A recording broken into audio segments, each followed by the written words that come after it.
Hey, this is Aaron Creer from reportforce.blog. And today we're going to talk about some ways to report on reports, just as a mechanism for keeping our org clean and maintaining best practices.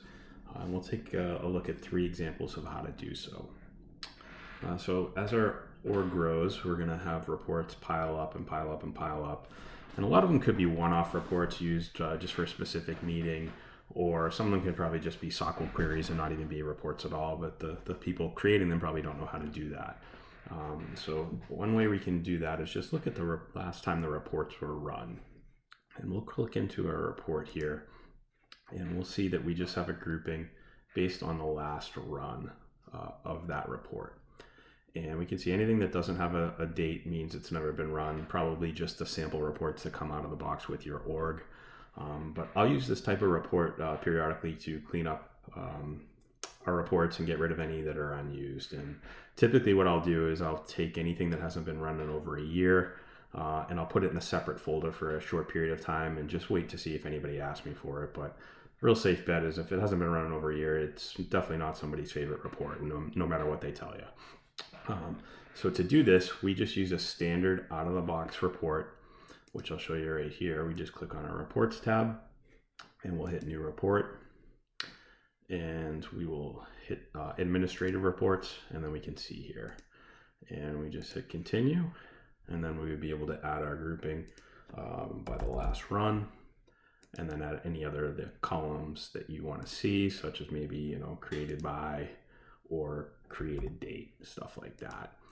So a real good way just to get a quick set of candidates for deprecation for things that are really no longer being used.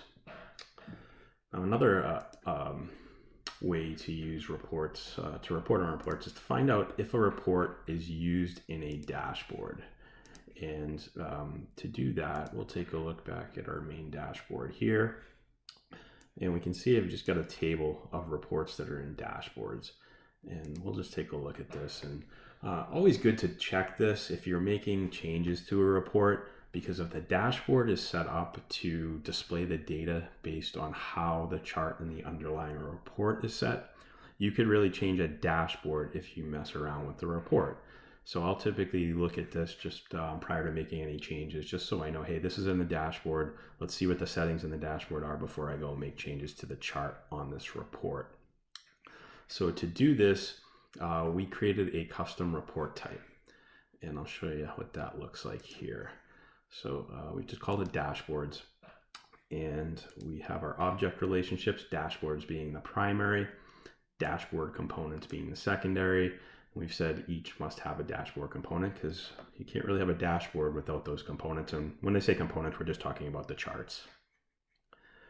When we close out of this, we're going to take a look at the layout. So we have all of our fields from our dashboard, object 1, our dashboard components, object 2. Now we also have some from our reports. Now that wasn't part of our object structure. So how do we get these in here? We did that through our lookup relationships. So we've set this view to dashboard component fields, and then we've added via the related lookup, and we can see here we have our custom report type. And now these are the fields that are available to us from our report.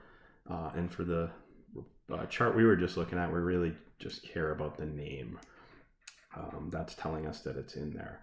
So if we cancel out of this, obviously we're going through the dashboard component because the report is what sits underneath that chart.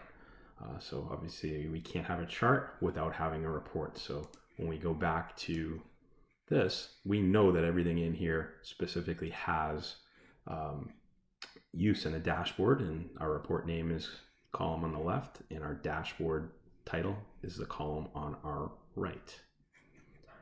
So good thing to check just before we go changing any charts on reports that might be used elsewhere. Another example is to take a look at our custom report types. Depending on who has access to create those can build up over time as well. And a lot of times you can get versions that are very, very similar. So we can see here in our chart, we've just grouped this by report type. And this is showing standard report types, the out-of-the-box ones such as opportunities, as well as custom ones like the reports and folders that we just saw in the previous section.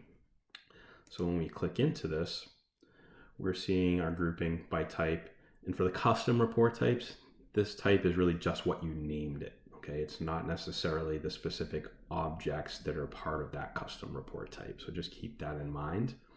And we did create a custom report type for this. So we saw previously when we use the out-of-the-box report, it has certain things available to us, but one thing it does not have is type. So if we just type it in here, there's no column for that. This is the out-of-the-box version. So to bypass that, we can simply create a custom version, which we'll take a look at here. We've got reports and folders, and I'll cover the folders piece of this in the next video in this series. But if we look at our object, it's really just the reports. That's it. And if we look at our layout, we can see that out of the box, just by creating this here, we now have this report type field available to us. And that's how we can generate this type of report.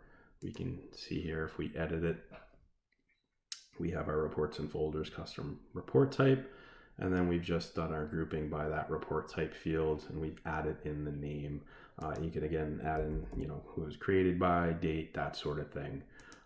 But these can be very duplicative sometimes. They can be not always optimally named, and just not clear to users whether it's auto filtering data in or out based on that custom report type. So just a good way to kind of get a gauge of volume and if there are any that are candidates to maybe combine or remove one of them. So thank you very much, and we will have some more tips and tricks in our next video.